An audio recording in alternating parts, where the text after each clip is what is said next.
আপনাদের আওয়াজে আমার মনে হয়েছে ওবায়দুল মুক্তাদির এখনো পালাইছে না। পালাইছে? হ্যাঁ, ধরা খাইছে? হ্যাঁ, ধরা খাইছে। তাইলে ইমানি আওয়াজ কি নরম হবে না গরম হবে? মোহাব্বতের সাথে বলি আলহামদুলিল্লাহ। বিগত 15টা বৎসর জ্বালাইছে, ঠিক না? মাহফিল করার পরিবেশ বাংলাদেশে ছিল না। কথা বলেন। এত বড় আন্তর্জাতিক সম্মেলন না, ছোটখাটো মাহফিল করতে পুলিশরে আব্বা ডাকা লাগছে একবার, আর এলাকার আওয়ামী লীগের পাতি নেতারে আব্বা ডাকা লাগছে 101 বার। কথা বলেন ঠিক কিনা?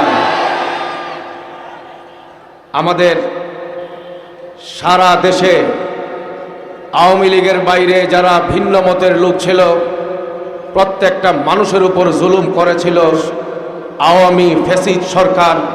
একটা মানুষ ছিল না তাদের নির্যাতনের বাইরে। কথা বলেন ঠিক কিনা? তবে সারা দেশের প্রত্যেকটা শ্রেণীর মানুষের উপরে যেই পরিমাণ জুলুম করেছিল, তার চেয়ে বেশি জুলুম করেছিল হাক্কানি, রব্বানি, দেওবন্দি উলামায়ে কেরামের উপরে। সবচেয়ে বেশি জুলুম নির্যাতন করেছিল কওমি মাদ্রাসাগুলোকে তছনছ করে দেওয়ার জন্য। কথা বলেন ঠিক কিনা? সারা বাংলাদেশের সকল কওমি মাদ্রাসার বিরুদ্ধে যত ষড়যন্ত্র হয়েছে, সকল মাদ্রাসার উপরে যত প্রকারের আক্রমণ করা হয়েছে, যত মুরব্বীদের বিরুদ্ধে বিগত ফ্যাসিস্ট সরকার অ্যাকশনে গিয়েছে, আমি চ্যালেঞ্জ করে বলতে পারি সবচেয়ে বেশি নির্যাতন হয়েছে গোটা ব্রাহ্মণবাড়িয়ার জামিয়া ইউনুসিয়ার উপরে। কথা বলেন ঠিক কিনা? আমি দ্ব্যর্থহীন ভাষায় বলতে পারি সারা দেশের মুসলমানের উপরে যে পরিমাণ জুলুম হয়েছে, সারা দেশের আলেমদের উপরে যে পরিমাণ জুলুম হয়েছে, এক ব্রাহ্মণবাড়িয়ার মুসলমানের উপরে 2021 সালে তার চেয়ে বেশি জুলুম নির্যাতন হয়েছে। বছর কি বছর পর্যন্ত মুসলমান সেই সময়ে স্বৈর শাসকদের তাণ্ডবের কারণে ঘর বাড়িতে ঘুমাইতে পারে নাই, ক্ষেতের আইলে ঘুমাইছে। কথা বলেন ঠিক কিনা? তাদের লক্ষ্য ছিল, তাদের উদ্দেশ্য ছিল আলেমদেরকে বন্দী করে, আলেমদেরকে জিম্মি করে, কওমি মাদ্রাসার উপরে জুলুম নির্যাতন করে, হকের আওয়াজকে স্তব্ধ করে তাদের ক্ষমতাকে চিরস্থায়ী করবে, পাকাপুক্ত করবে।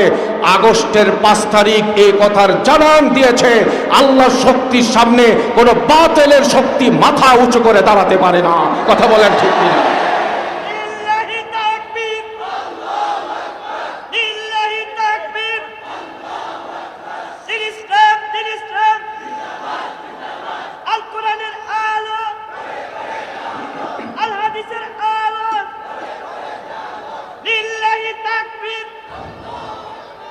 বিগত 15-16 বছর সময়ের ভেতরে যে ভয়ঙ্কর ষড়যন্ত্র হয়েছে ইসলামের বিরুদ্ধে, এর মধ্যে একটা বড় ষড়যন্ত্র ছিল ইসলামের নামে কুফরি, বেদাতি এবং নাস্তিক মুরতাদদের দ্বারা ইসলামের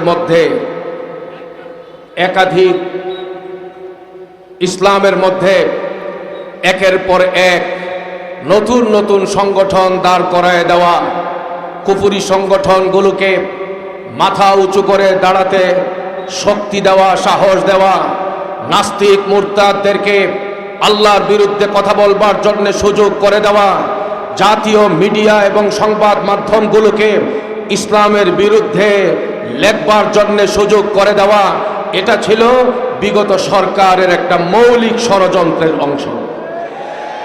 এক আলেমকে আরেক আলেমের বিরুদ্ধে লাগায় দেওয়া, এক দলকে আরেক দলের বিরুদ্ধে লাগিয়ে দিয়ে মুসলমানের ঐক্যকে দুর্বল করা, মুসলমানদের সংগঠনকে শক্তিশালী করা থেকে বঞ্চিত করে মুসলমানকে একে অপরের বিরুদ্ধে লাগায় দেওয়া। আর এর ভিতরে সেই সরকার যেন তারা তাদের মূল নকশা বাস্তবায়ন করতে পারে রাতের অন্ধকারে, সেটার জন্যই তারা করে যাচ্ছিল একের পর এক এই নীল নকশা। আমি আপনাদেরকে জিজ্ঞেস করে জানতে চাই বিগত সরকার যত ষড়যন্ত্র করছে ইসলামের ক্ষতি করবার জন্যে, দমন করবার জন্যে, তারা কি পারছে না পরাজিত হয়েছে? এটা কেন পরাজিত হয়েছে জানেন? তার কারণ বান্দা জমিনে নকশা করে একরকম, আর আসমানে তিনি নকশা করেন আরেক রকম। কথা বলেন ঠিক কিনা? ইসলাম কেমন থাকবে, ইসলাম আমার কেমনটা পালন করতে হবে, সারা দুনিয়ার মানুষের ইসলাম কেমন হবে, সেটার ব্যাপারে তো আল্লাহর নকশা দিয়ে দিছেন আম্বিয়ায়ে কেরামকে। আল্লাহর নকশার বাইরে হুমকি ধামকি দিয়া মানুষকে পেরেশান করা যাবে, কিন্তু আল্লাহর নকশার বাইরে গিয়ে বেশি দিন টিকে থাকা যায় না। আল্লাহর নকশাটা কি ইসলাম সম্পর্কে, ঈমান সম্পর্কে। আমি অল্প সময়ে আমার দিলের ভিতরে কিছু গুরুত্বপূর্ণ বিষয় জমা হয়েছে, আপনাদের সামনে পেশ করতে চাই। বড়দের কাছ থেকে দোয়া নিয়ে আমার সবক শোনাবো, গলত হইলে শুধরায় দিবেন মুরব্বিয়ানে কেরাম। ডানে বামে বসা আছেন, এটা আমার জন্য বড় সৌভাগ্যের বিষয়। আমার উস্তাদতুল্য মুরব্বিয়ানে কেরাম এখানে আছেন। আমি যে আয়াতে কারিমা শুরুতেই আপনাদের সামনে তিলাওয়াত করেছি, এই আয়াতে কারিমাগুলোর শুরুতেই আল্লাহ তাআলা বলে দিয়েছেন, শারা'a লাকুম মিনাদ-দীনি মা ওয়াসসা বিহি নূহা ওয়াল্লাযী আওহায়না ইলাইক ওয়া মা ওয়াসাইনা বিহি ইব্রাহীমা ওয়া মূসা ওয়া ঈসা আন আকিমুদ-দীন ولا تتفرقوا فيه।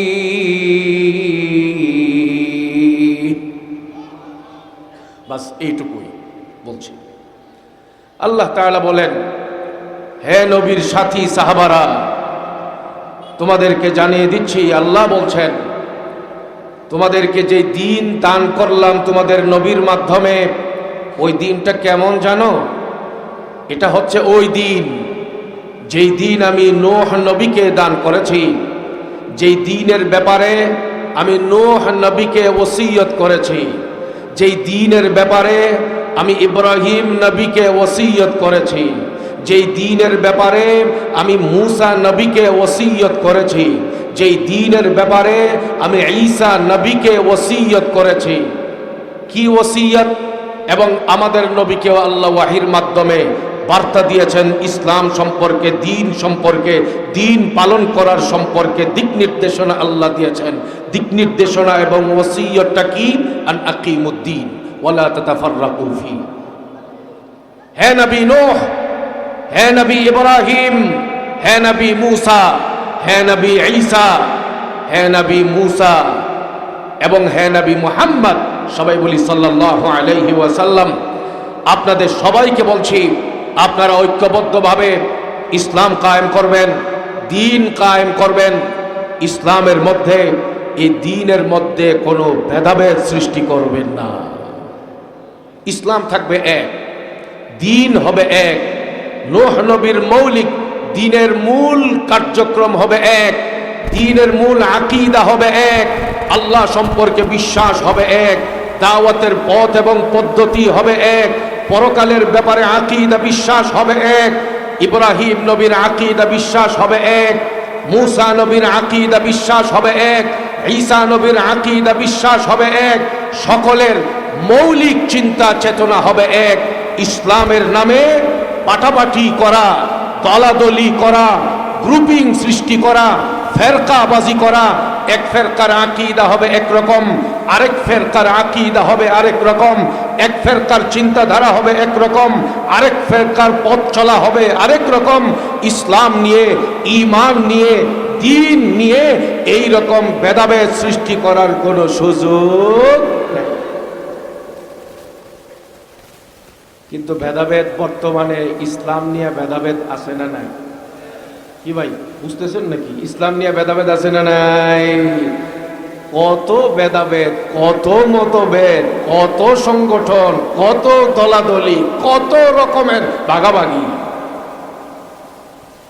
শুনেন, আমি হুজুরকে দেখাচ্ছি, হযরত হেফাজতের মহাসচিব আল্লামা শাইখ সাজিদুর রহমান দামাত বারাকাতুহুম আজকে এখানে বয়ান করেছেন, সারা দেশে বয়ান করে যাচ্ছেন। মুফতি মুবারকুল্লাহ সাহেব দামাত বারাকাতুহুম আপনাদেরকে বয়ান করেছেন এবং করবেন। সারা বাংলাদেশের যেখানে পারছেন, বিশেষ করে ব্রাহ্মণবাড়িয়ার অলি গলি বয়ান করে যাচ্ছেন। বাংলাদেশের লক্ষ লক্ষ মুফতি মুহাদ্দিস ওয়াইজ মিম্বরে শীতের মৌসুমে বয়ান করে যাচ্ছেন। মাদ্রাসা কায়েম করা হচ্ছে। বিগত 10 বছর আগে মাদ্রাসা ছিল ধরেন 10,000, 10 বছরের ব্যবধানে কওমি মাদ্রাসা এখন 40,000-এর উপরে। এখন আলহামদুলিল্লাহ মাদ্রাসা কায়েম হচ্ছে। উদ্দেশ্য একটাই, খানকাহি মেহনত চলছে। উদ্দেশ্য একটাই, সারা পৃথিবীতে গোটা বাংলাদেশে প্রত্যেকটা মিম্বরে বয়ান চলছে। ওলামাদের উদ্দেশ্য একটাই, ইমামদের বয়ানের উদ্দেশ্য একটাই, দাওয়াত ও তাবলীগের মেহনতের উদ্দেশ্য একটাই, আল্লাহর বান্দাদেরকে এই কথাটা জানায় দেওয়া, ইসলাম পালন করতে হবে সহি তরিকায়, একটি মাত্র পথে, একাধিক পথে যাওয়ার কোনো সুযোগ নাই। গুমরাহি রাস্তা যদি অবলম্বন করা হয়, নামাজ রোজা কইরাও জাহান্নামে যাওয়া লাগবে। কথা বলেন ঠিক কিনা? সেই একটি মাত্র পথ, যে পথে পাওয়া যাবে নাজাত, যে পথ আমাকে জাহান্নাম থেকে মুক্তি দেবে, যে পথ আপনি আমাকে জান্নাতি বানাবে, সেই একটি মাত্র পথে বাংলাদেশের মুসলমান যেন ঐক্যবদ্ধ থাকে, এর মধ্যে যেন কোনো ফাটল তৈরি না হয়, সেজন্যই আমাদের দেশের বিজ্ঞ প্রাজ্ঞ ওলামায়ে কেরাম মেহনত করে যাচ্ছেন। আমরা সবাই কি ভাগাভাগি কইরা দলাদলিতে লিপ্ত হতে চাই না এক হয়ে থাকতে চাই? কথা বলেন, ভাগাভাগি না এক? ভাগাভাগি না এক? সবাই বলেন ভাগাভাগি না এক? সারা বাংলাদেশের ওলামায়ে কেরাম এটা চান, আমরাও সেটা চাই, কিন্তু শয়তান আমাদেরকে এক হয়ে থাকতে দেয় না। মুসলমানদের দুশ্মন ইহুদিরা এবং তাদের চেলারা বাংলাদেশে মুসলমানরা ঐক্যবদ্ধ হয়ে থাকবে, সেটা কোনো অবস্থাতেই তারা মেনে নিতে পারে না। কথা বলেন ঠিক কিনা? আমি সেটা বুঝাবার জন্যে ছোট্ট একটা ঘটনা বলি আপনাদের সামনে। মদিনা শরীফে 2টা প্রসিদ্ধ গোত্র ছিল, একটার নাম ছিল আউস, আরেকটার নাম ছিল খাজরাজ। আউস এবং খাজরাজ তারা গোষ্ঠীগতভাবে 100 বৎসর যাবৎ তারা একে অপরের দুশ্মন ছিল। মারামারি না করলে তাদের পেটের ভাত হজম হয় না, দেখলেই মায়, দুস্তির কোনো চিন্তাই কল্পনাই করা যায় না। তাদের এই অশান্তির আগুন, দুশ্মনির আগুন নিভাতে পারে এই রকম কোনো ব্যবস্থা ছিল না, এই রকম কোনো শক্তি ছিল না। হাবিবে পাকের দাওয়াতের হাতছানি যখন লেগে গেল, হাবিবে পাককে দেখার পরে, হাবিবে পাকের দাওয়াতের আওয়াজ লাগার পরে মদিনার আউস এবং খাজরাজ তারা আর আগের জায়গায় থাকে নাই, কালিমা পরে মুসলমান হয়ে গেছে। এখন কি তারা দুশ্মন না দুস্থ? কথা বলেন, এখন তারা আগের মতো দুশ্মন না দুস্থ? নবী খুশি, সাহাবারা খুশি, মুসলমানরা খুশি, কিন্তু ইহুদিদের রাতের ঘুম হারাম হয়ে গেছে। ওয়াতাসিমু বিহাবলিল্লাহি জামিআ ওয়ালা তাফাররাকু ওয়াযকুরু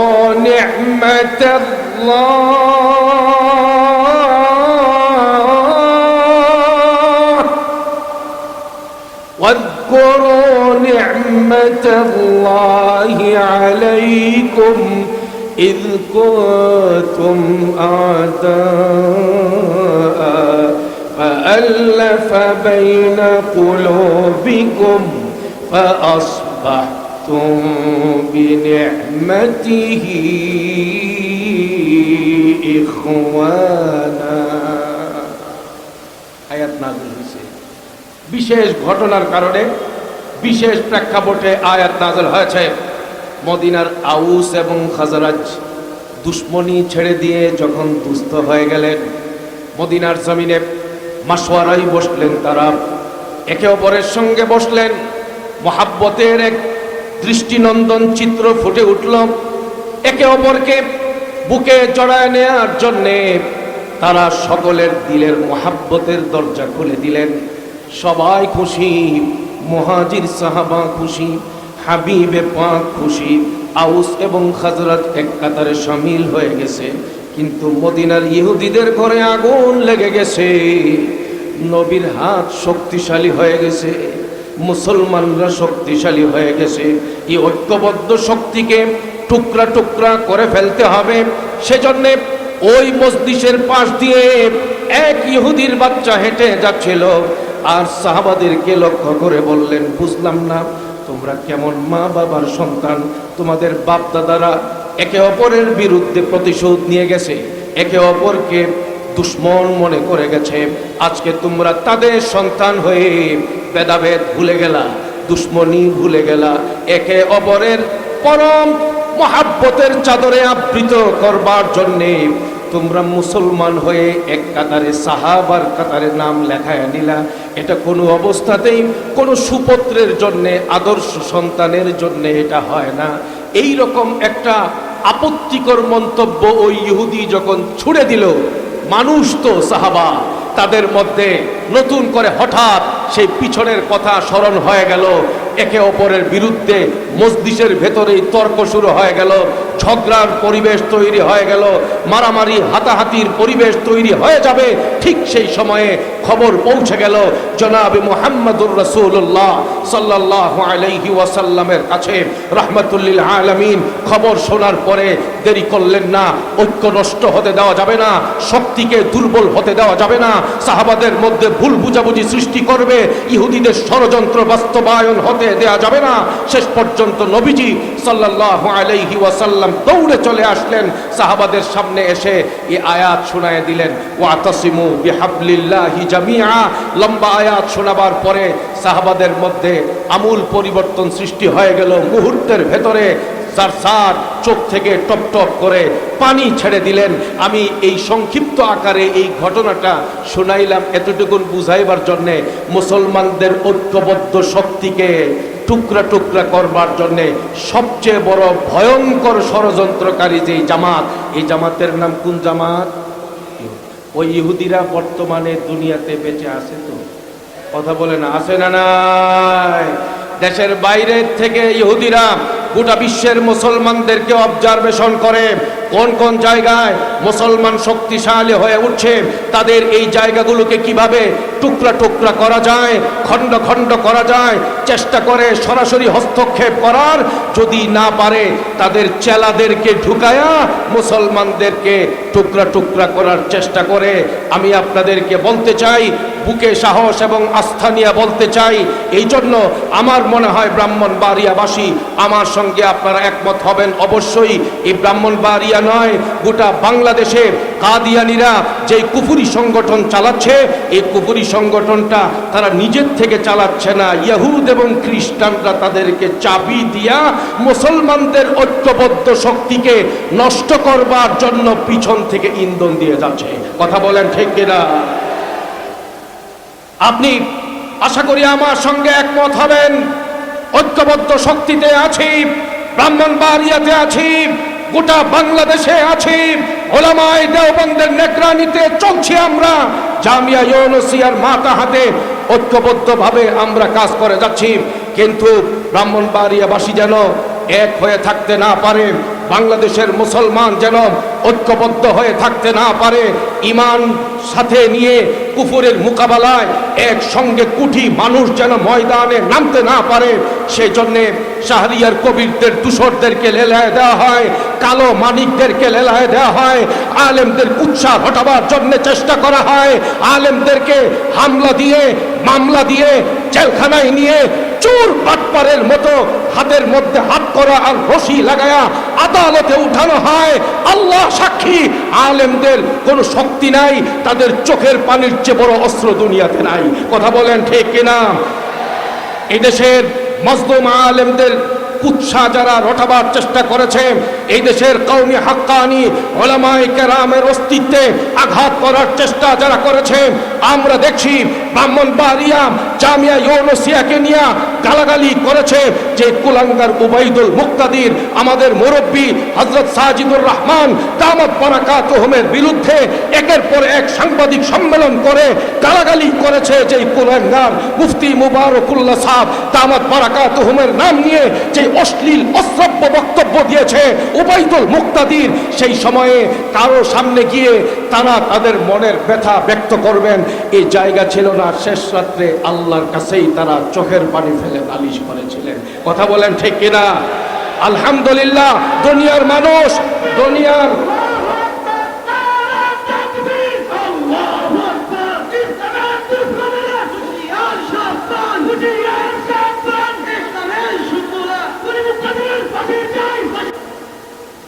আমরা দেখেছি তখন আমাদের দেশের সর্বোচ্চ শ্রদ্ধেয় উলামায়ে কেরামের নামে দুর্নীতির মামলা দিয়েছে হযরত অলিপুরি সাহেব দামাত বারাকাতুহুমকে দেশের এক নম্বর দুর্নীতিবাজ হিসাবে চিহ্নিত করার চেষ্টা করেছিল কালো মানিককে। মনে করেছিল এর দ্বারা তার সুখের আয়োজন হবে, চিরস্থায়ী সুখী হতে পারবে।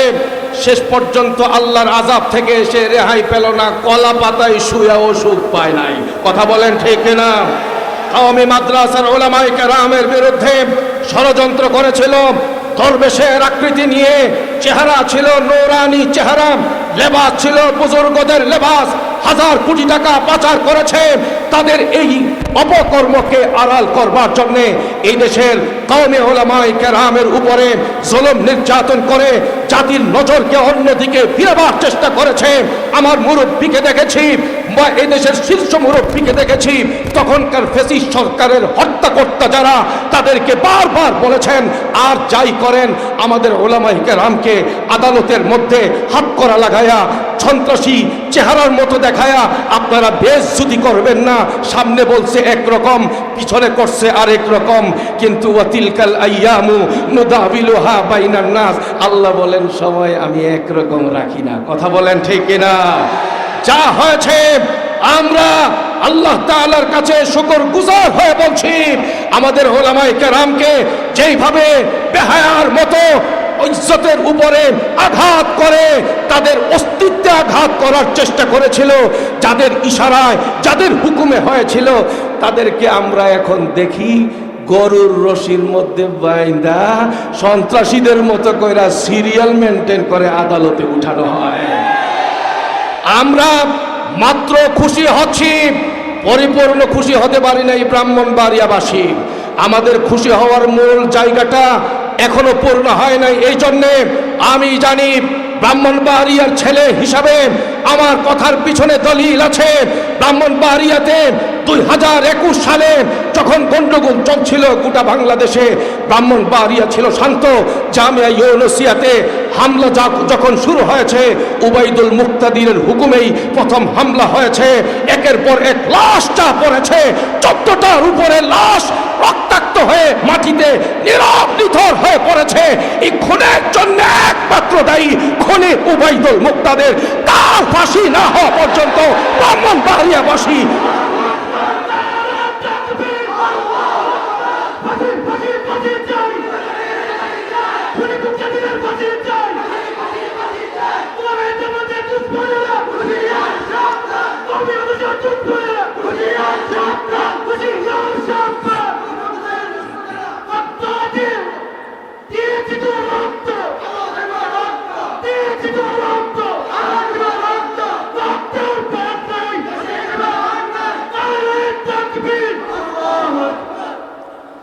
আমি আবারও প্রথম কথাটা সবাইকে স্মরণ করিয়ে দিতে চাই। আল্লাহ তাআলার যে বার্তা, আল্লাহ তাআলার যে চাওয়া, ইসলামের যে চাওয়া, সেই চাওয়াটা হেফাজত করে সংরক্ষণ করে যাওয়া চাই। আল্লাহ তাআলার যে সিদ্ধান্ত, আল্লাহ তাআলার যে বার্তা সকল নবীদের প্রতি, বড় নবীদের প্রতি বার্তা দিয়েছেন, এর ভিতরে ছোট নবীদের বার্তাও আছে।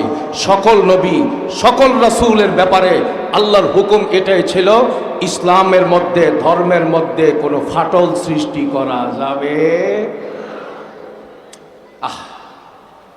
বাহিনী তৈরি হয়েছে নতুন কইরা, আমরা আল্লাহ মানি, নবী মানি না। নাউজুবিল্লাহ বলবেন না। আচ্ছা বলেন তো, আল্লাহরে মানবার কথা দাবি যারা করে আর বলে যে আমরা কোরআন মানি হাদিস মানি না, নবীকে বাদ দিয়া, নবীর হাদিস বাদ দিয়া কি আল্লাহকে মানা সম্ভব হবে? এটা যারা আবিষ্কার করছে এই মতবাদ, এটা তারাও জানে যে এটা যে ভণ্ডামি, কিন্তু এটার পিছনে ইন্ধন দেয় আর চাবি গোড়ায় ইহুদি জাতি, যারা মুসলমানকে টুকরা টুকরা করে দিতে চায়। কথা বলেন ঠিক কিনা? আপনি কয়টা ধরবেন? যুব সমাজকে নষ্ট করবার জন্যে, যুবতী মেয়েদেরকে নষ্ট করবার জন্যে, আলেমদের ব্যাপারে জনগণের মধ্যে বিভ্রান্তি সৃষ্টি করবার জন্যে, তাফসীরের ব্যাপারে জনগণের মধ্যে বিভ্রান্তি সৃষ্টি করবার জন্যে, তাওহীদের ভুল ব্যাখ্যা মানুষের সামনে দেবার জন্যে ইহুদ নাসারারা নতুন হাতিয়ার বাংলাদেশে তারা ব্যবহার করেছে। গত 15 বছর সরকারের মাধ্যমে সে আমাদেরকে জ্বালাইছে। সে হচ্ছে হিজবুত তাওহীদের কুলাঙ্গার সেলিম। হিজবুত তাওহীদের কুলাঙ্গার সেলিম গোটা কওমি অঙ্গনের বিরুদ্ধে বিষোদ্গার করেছে, শরীয়তে মুতাহহারার বিরুদ্ধে বিষোদ্গার করেছে। সে বলেছে এই আলেম ওলামারা যে ফতোয়া দেয় এগুলো সহি না। দেশের সকল আলেম ওলামাদের যে তাফসীর আর বক্তব্য, এগুলোর একটারও কোনো ভিত্তি নাই। সত্যিকারের ইসলাম ব্রাহ্মণবাড়িয়াতে নাই, সত্যিকারের ইসলাম বাংলাদেশে নাই, সত্যিকারের ইসলাম গোটা পৃথিবীর কোথাও নাই, সত্যিকারের ইসলাম মক্কা শরীফেও নাই, মদিনা শরীফেও নাই। সত্যিকারের তাওহীদ আর ইসলাম যদি জানতে চাও, নোয়াখালী আমার বাড়ি, আমি সেলিম, সেলিমের কাছ থেকে তুমি সত্যিকারের ইসলাম জানতে হবে। কোন সেলিম? যেই সেলিম মাদ্রাসার বারান্দায় যায় নাই, যেই সেলিম সূরা ফাতিহা সহি করে পড়তে পারে না। এই রকম ব্যক্তি পুরা শরীয়তকে নিয়ে চ্যালেঞ্জ করছে, পুরা আলেম সমাজকে নিয়ে চ্যালেঞ্জ করছে। এর দ্বারাই তো বোঝা যায় সে বাতিলের এজেন্ডা নিয়ে এই দেশে ঘরে ঘরে কুফরি মতবাদ সৃষ্টির এজেন্ডার পাইতারা করে যাচ্ছে। কথা বলেন ঠিক কিনা? আল্লাহ তো চাইতেছেন দিন এক থাকবে, মুসলমানরা ঐক্যবদ্ধ থাকবে, কিন্তু বাতিল আমাদেরকে ঐক্যবদ্ধ থাকতে দেয়। আমাদের মধ্যে ভালোবাসার একটা বড় জায়গা ছিল। মসজিদের মধ্যে ভালোবাসার জায়গা, ঘরের মধ্যে ভালোবাসার জায়গা, মার্কাজের মধ্যে ভালোবাসার জায়গা। ইমামকে কলিজা দিয়া ভালোবাসত যেই সকল সাথীরা, আলেম ওলামাদেরকে কলিজা দিয়া ভালোবাসত যেই সাথীরা, আলেমরা ডাক দিলে চিল্লার জন্য যেমন তারা বের হতো, বাতিলের মোকাবেলায় ডাক দিলে ঐক্যবদ্ধভাবে তবলিগের সাথীরা ময়দানে ঝাঁপায় পড়তো। কথা বলেন ঠিক কিনা? এটা ছিল আমাদের ঐক্যবদ্ধ শক্তি। কিন্তু সেই শক্তিটাকে নষ্ট করবার জন্য, দুর্বল করবার জন্য বাতিলরা এখানেও হাত ঢুকায় দিছে। আমি আপনাদেরকে বুঝাতে চাই, একদম গোড়া থেকে আপনাদেরকে শোনাতে চাই, বিশ্বাস করেন 2015 সালে যখন এই চাঁদ সাহেবের ফিতনা প্রকাশ্যে জনমনে আসা শুরু করে দেবে, এই রকম অবস্থা যখন সৃষ্টি হয়েছে, আমার আধ্যাত্মিক রাহবার, আমার শাইখ মুর্শিদ ব্রাহ্মণবাড়িয়া নয়, গোটা বাংলাদেশের মুকুটহীন আধ্যাত্মিক সম্রাট ছিলেন শাইখুল ইসলাম আল্লামা শাহ আহমদ শফি নওয়ারাল্লাহু মারকাদা, হযরতের নির্দেশে নূর হুসাইন কাসিমি রহমতুল্লাহি আলাইহি, কুমিল্লার আশরাফ আলী রহমতুল্লাহি আলাইহি সহ দেশের শীর্ষ উলামায়ে কেরামের কখনো 30 জন, কখনো 50 জনের জামাত কাকরাইল মার্কাজে তারা গিয়েছেন। তারা আবদার করেছিলেন হযরত মাওলানা জুবাইর সাহেব হুজুরের কাছে এবং ভাই ওয়াসিফুল ইসলাম সাহেবের কাছে, আমাদের দেশের বেফাকের শীর্ষ মুরব্বিয়ানে কেরাম, দেশের কওমি মাদ্রাসার মুরব্বিয়ানে কেরাম বারবার এই আবদার তারা করেছেন, আমরা এক আছি, আমরা ঐক্যবদ্ধ আছি। মসজিদে তবলিগ ঐক্যবদ্ধ, মাদ্রাসায় তবলিগ ঐক্যবদ্ধ, ঘরে ঘরে মাস্তুরাতের মধ্যে তবলিগ ঐক্যবদ্ধ, মার্কাজের মধ্যে তবলিগ ঐক্যবদ্ধ। বিদেশে ইন্ডিয়াতে একজনের কথাবার্তার মধ্যে সমস্যা তৈরি হয়েছে, উনাকে বাংলাদেশে আনার চিন্তা করবেন না, উনার থেকে সম্পর্ক ছিন্ন করেন। আমরা আগে যেমন ছিলাম, আমরা বাংলাদেশে সবাই এক হয়ে তবলিগের কাজ করব। এই প্রস্তাব আমাদের দেশের উলামায়ে কেরাম একবার না বারবার দিয়েছেন। আমি পরিষ্কার বলতে চাই, বাংলাদেশে বর্তমানে শেষ পর্যন্ত আপনারা দেখছেন বর্তমান সময়ের ভাইরাল ইস্যু, বাতিল বিজয়ী লাভ করছে, বাতিল খুশি হওয়ার মতো পরিস্থিতি, তবলিগের মতো মহাব্বতের জায়গাটাকে পর্যন্ত টুকরা টুকরা করে ফেলা হয়েছে। কথা বলেন ঠিক কিনা? এর জন্যে বাংলাদেশের আলেমরা দায়ী না, এর জন্য এই দেশের কোনো ইমাম খতিব দায়ী নন, এর জন্য হেফাজতে ইসলাম দায়ী নয়, এর জন্য জামিয়া ইউনুসিয়া দায়ী নয়, এর জন্য হাটহাজারী মাদ্রাসা দায়ী নয়। এই ফাটল যেটা সৃষ্টি হয়েছে এর জন্য দায়ী একমাত্র সাদ সাহেব, আর কেউ না। তিনি কেবলমাত্র এই ফাটল সৃষ্টি করবার জন্য দায়ী। আজকে দুঃখের সঙ্গে বলতে হয়, দেখেন দুঃখের সঙ্গে বলতে হয়, আজকের জুমার নামাজের আগে এবং পরে সাদপন্থী ভাইয়েরা তারা মিডিয়ার সামনে দাঁড়ায় বলতেছে এই বর্তমান বৈষম্য বিরোধী সরকার, আমরা তাদের কাছে আবদার জানাই, আমাদের সাথে গত 7 বছর পর্যন্ত বৈষম্য করা হয়েছে, ইজতেমার মাঠে আমাদেরকে পরের পর্ব দেওয়া হয়েছে, আমাদেরকে এই বৈষম্য দূর করে আগামী 7 বছর একটানা প্রথম পর্ব দেয়া হোক। গত 7 বছর একটানা তারা ইজতেমার মাঠ ব্যবহার করেছে, আগামী 7 বছর আমাদেরকে মাঠ ব্যবহার করতে দেন, আমরা বৈষম্য দূর করি। কাকরাইল মার্কাজে তারা সপ্তাহ 4 সপ্তাহ, আমরা 2 সপ্তাহ, এটা বৈষম্য হয়েছে। আমি আপনাদেরকে আবারও স্মরণ করে জানাই দিতে চাই, ইসলামের মধ্যে ভাগাভাগি আছে? না না, বুঝা কর ভাগাভাগি আছে। ইসলামের মধ্যে আছে শুধু 2টা, ঈমান কুফর, হক বাতিল। কথা বলেন ঠিক কিনা? ইসলামের মধ্যে পরিভাষা 2টা, একটার নাম ঈমান আর কুফর, আর একটার নাম হক আর বাতিল। পরিষ্কার কথা, যারা মাওলানা সাদ সাহেবের আনুগত্য করে নিজেদেরকে এতাআতি বলে পরিচয় দিচ্ছে, তারা তো জানায় দিতেছে আল্লাহর কথা আর সাদ সাহেবের কথা, এই ব্যাপারে তাদের সিদ্ধান্ত পরিষ্কার। আল্লাহর কথার সাথে তাদের সাদ সাহেবের বয়ান মিলুক আর না মিলুক, তারা সাদ সাহেবের আনুগত্যের বাইরে যাবে না।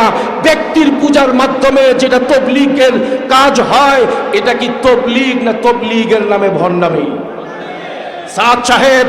সাদ সাহেব তিনি বক্তব্য দিতে গিয়ে এমন সব বক্তব্য তিনি দিয়ে যাচ্ছেন।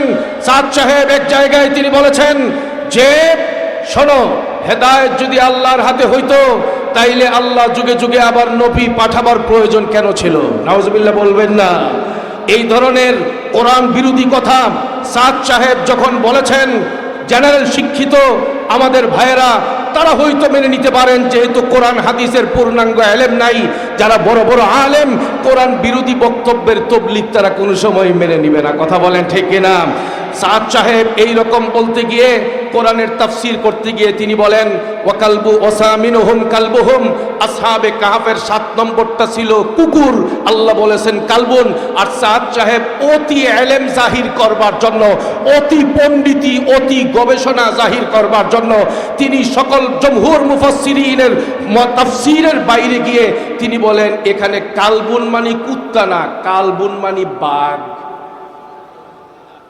এই তফসির মানবে? কথা বলেন না, এই তফসির মানবেন আপনারা? ইবতেদাই জামাতের মধ্যে আমাদের ছাত্ররা যারা পড়ে, এরাও তো কালবুন বলা মাত্র এরা বুঝবে এটা কি বাঘ না কুত্তা। এইভাবে ওয়াকালবুহুম, এই আয়াতে কারিমার অপব্যাখ্যা তিনি করেছেন। ওনার উস্তাদ মাওলানা ইব্রাহিম দেওলা তিনি তাকে সতর্ক করেছেন, তার পিছনে মেহনত করেছেন, কোনো লাভ হয় নাই। ইয়াকুব সাহেব রহমতুল্লাহি আলাইহি, সাদ সাহেবের উস্তাদ, সাদ সাহেবের আব্বা হারুন সাহেবের উস্তাদ, তিনিও তাকে সতর্ক করে ইসলাহ করার চেষ্টা করেছেন। তিনি কোনো উস্তাদের কথাই মানতে চান না, বরং উল্টা তিনি আরো আগায় গেছেন। তিনি আমাদের নবীর উপরে আক্রমণ করেছেন। 2018 সালের আওরঙ্গাবাদের ইজতেমায় ইন্ডিয়ায় তিনি বলেছেন নবী সাল্লাল্লাহু আলাইহি ওয়াসাল্লাম যখন বিয়ের পরে ওলিমা করতেন, খেজুর আর পনির দিয়ে ওলিমা করতেন।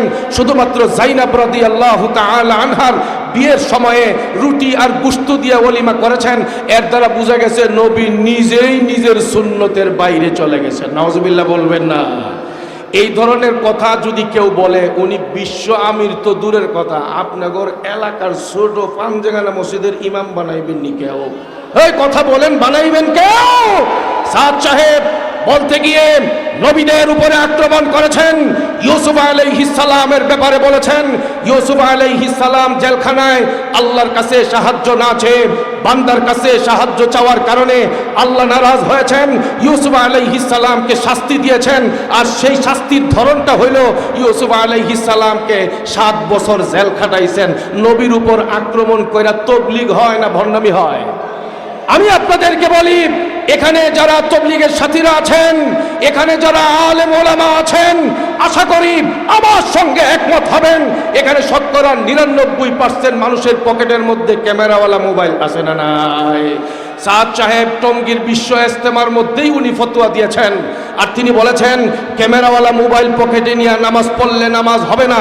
বলতে বলতে আরো আগায় বলেন, কোন মুফতি সাহেব যদি বলে ক্যামেরাওয়ালা মোবাইল নিয়ে নামাজ পড়লে নামাজ হবে, ধরে নিবা ওই মুফতির মাথা ইহুদিদের কাছে বিক্রি হয়ে গেছে। সারা দুনিয়ার মুফতি সাহেবের উপরে আক্রমণ করে বসেছে।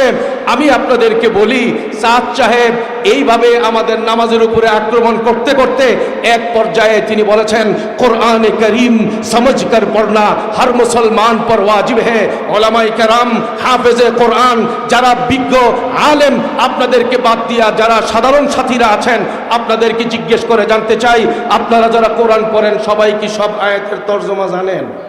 সাদ সাহেব বলেছেন, কোরআনে কারীম অর্থ বুঝে পড়া ওয়াজিব। কেউ যদি অর্থ না বুঝে কোরআন শরীফ পড়ে, ও তারকে ওয়াজিব কা গুনাহগার হোগা। ওয়াজিব ছেড়ে দিলে যেমন কবিরা গুনাহ হয়, অর্থ না বুঝে কোরআন তিলাওয়াত করলে অক্ষরে অক্ষরে কবিরা গুনাহ হবে। অথচ তিরমিজি শরীফের হাদিস, ক্বালা রাসূলুল্লাহ সাল্লাল্লাহু আলাইহি ওয়াসাল্লাম, মান ক্বারা হারফাম মিন কিতাবিল্লাহ ফালাহু হাসানা ওয়াল হাসানাতু বিআশরি আমসালিহা ইলা আখিরিল হাদিস। হাবিবে পাক বলেন, যে ব্যক্তি কোরআন শরীফের একটা অক্ষর উচ্চারণ করবে, বিনিময়ে আমলনামায় 10 নেকি। সুবহানাল্লাহ বলবেন তো? বলেন, সাদ সাহেবের আগের বক্তব্য হাদিসের সাথে মিলে? হাদিসের সাথে সাংঘর্ষিক বক্তব্য যিনি দেন, উনি কি হক না বাতিল? আসতে বলেন, হক না বাতিল? সাদ সাহেব বক্তব্য দিতে দিতে আটরশির সঙ্গে গিয়ে মিল খাইছে। আটরশির বর্তমান গদ্দিন শিল্পীর মোস্তফা ফয়সাল আল মুজাদ্দিদি বক্তব্য দিয়েছে, নেটের মধ্যে তার বাংলা বক্তব্য ভাইরাল। সে বলে মক্কা শরীফ এবং মদিনা শরীফের পরে 3 নম্বর পবিত্রতম জায়গা আটরশির গরুর ব্যবসার জাকির মঞ্জিল। আর साद साहेब बोलें मक्का मदीना के बाद काबिल आजमत काबिल एहतराम अगर कोई जगह है वो बांग्ला वाली मस्जिद मरकज निजामुद्दीन है। साद साहेब बोलें मक्का शरीफ मदीना शरीफेर परे 3 नम्बर अनुसरणीय पवित्रतम आजमत वाला जगार नाम इंडियार निजामुद्दीन मार्काज। इंडियार निजामुद्दीन मार्काजेर नाम कुरान हादिसेर कोन জায়গায় আছে? আছে। আপনাদের ব্রাহ্মণবাড়িয়ার মার্কাজের নাম আছে তো মনে হয় না? আজীব হালাত। বুখারী শরীফ মুসলিম শরীফের হাদিসে আছে, قال رسول الله صلى الله عليه وسلم لا تشد الرحال الا الى ثلاثه مساجد الى اخر الحديث। নবীজি বলেন পৃথিবীর সবচেয়ে শ্রেষ্ঠতম জায়গার নাম মসজিদুল হারাম মক্কা শরীফে অবস্থিত, দ্বিতীয় শ্রেষ্ঠতম জায়গার নাম মসজিদে নববী মদিনা শরীফে অবস্থিত, তৃতীয় শ্রেষ্ঠতম জায়গার নাম বাইতুল মুকাদ্দাস শরীফ। সাদ সাহেব যে বক্তব্য দিল বুখারী শরীফ মুসলিম শরীফের হাদিসের সঙ্গে মিলে। সুতরাং সাদ সাহেব উনি হক না বাতিল? আস্তে কথা বলেন, হক না বাতিল? তার এই সবগুলো জানাবার পরেও যেই সকল সাদপন্থীরা হঠধর্মী করে জেদ ধরে তাকেই মানবে, সাদ সাহেব জাহান্নামে গেলে প্রয়োজনে জাহান্নামে যাব, এই জাতীয় বক্তব্য যারা দিবে এই সাদপন্থীরা, তারা হক না বাতিল? আমাদের পরিষ্কার কথা, দারুল উলুম দেওবন্দের ফতোয়া ওনার ব্যাপারে আছে, ওয়াজাহাত ওনার ব্যাপারে আছে। বাংলাদেশের সকল ওলামায়ে কেরাম 99.9% ওলামায়ে কেরাম সাদ সাহেবের ব্যাপারে ঐক্যবদ্ধ। সাদ সাহেবের কথা গুমরা, সাদ সাহেবের বক্তব্য কোরআন হাদিসের সাথে অনেকগুলোই মিলে না। সুতরাং সাদ সাহেব বাতিল, তার অনুসরণ যারা করবে তারা বাতিল। আমাদের পরিষ্কার কথা, উনি যদি তওবা করে ওলামায়ে দেওবন্দের সঙ্গে ফিরে আসেন, আমরা আবারও মাথার তাজ বানায় নেব। তওবা না করা পর্যন্ত সাদ সাহেবের গাড়ি বাংলার জমিনে চলতে দেওয়া হবে না, হবে না।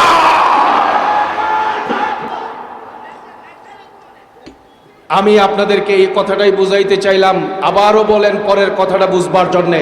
সাদ সাহেবের গুমরাহি বক্তব্যের কারণে তিনি হক না বাতিল? তার অনুসারী সাতপন্থীরা হক না বাতিল? সুতরাং তাদের তবলিগের নামে কর্মকাণ্ড চালাবার কোনো অধিকার কোনো মসজিদে আছে? কোনো মার্কাজে তাদের এই গুমরাহি কর্মকাণ্ড চালাবার কোনো সুযোগ আছে? কথা বলেন, সুযোগ আছে? মসজিদকে ভাগাভাগি করে একদিকে হকপন্থী আর একদিকে বাতিল বসার কোনো সুযোগ আছে? সুতরাং বৈষম্য দূর করার কথা কি বলেন? আপনারা তো বাতিল হওয়া সত্ত্বেও উইরায়া জুইরা বইছেন কাকরাইলে। কথা বলেন ঠিক কিনা?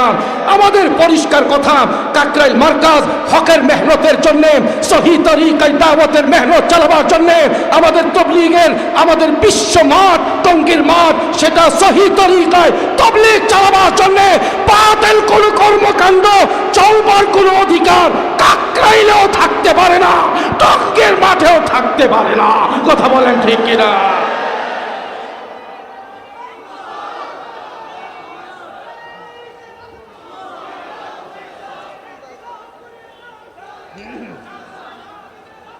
আমি এরপরের কথাটায় আপনাদের সামনে আসতে চাই। অনেকে বলে আসেন আমরা মিলা যাই, বলে কি বলে না? আমরা মিলতে চাই কি চাই না?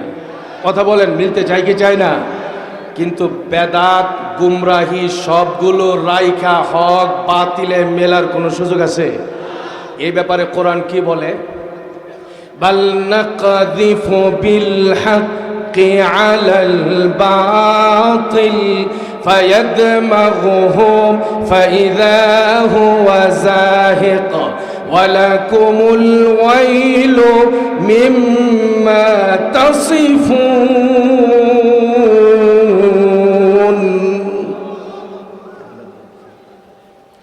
আল্লাহ তাআলা বলেন বাল নাকযিফু বিল হাক্কি আলাল বাতিল, আমি আল্লাহ হক দিয়া বাতিলের উপরে আঘাত করি। ফায়াদমাগুহু, বাতিলের মাথাকে চূর্ণ বিচূর্ণ করে দেই। এর দ্বারা আল্লাহ জানায় দিয়েছেন ফাইদা হুয়া যাহিক, হকের দ্বারা যখন বাতিলের অস্তিত্বে আঘাত হয় তখন সারা দুনিয়াতে হকই প্রতিষ্ঠিত হয়, বাতিল পালাতে বাধ্য হয়। কথা বলেন ঠিক কিনা?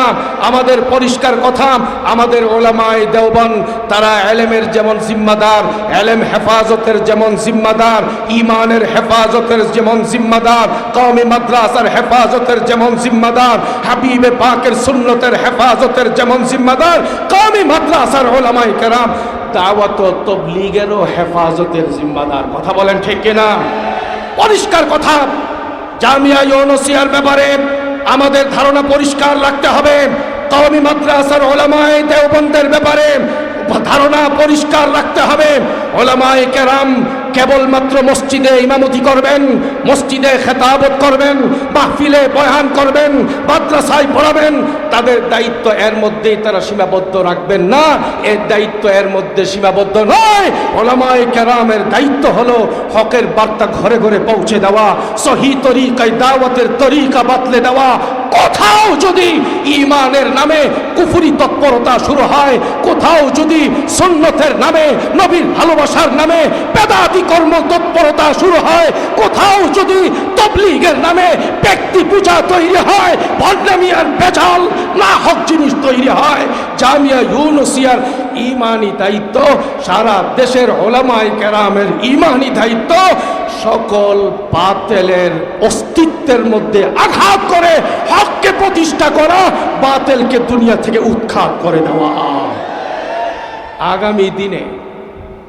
আগামী দিনে হক বাতিলের মাসলা পরিষ্কার করবার জন্য, ধর্মীয় বিষয়ে যে কোনো সমস্যা সৃষ্টি হলে তার সমাধান করবার জন্য, ইসলামকে জিন্দা রাখবার জন্য, বাতিলের মোকাবেলা করবার জন্য আগামী দিনে যদি ডাক আসে, জুলাইয়ের বিপ্লবের মতো আবারও নামার জন্য তৈরি থাকতে হবে। থাকবেন। থাকতে কেন হবে জানেন?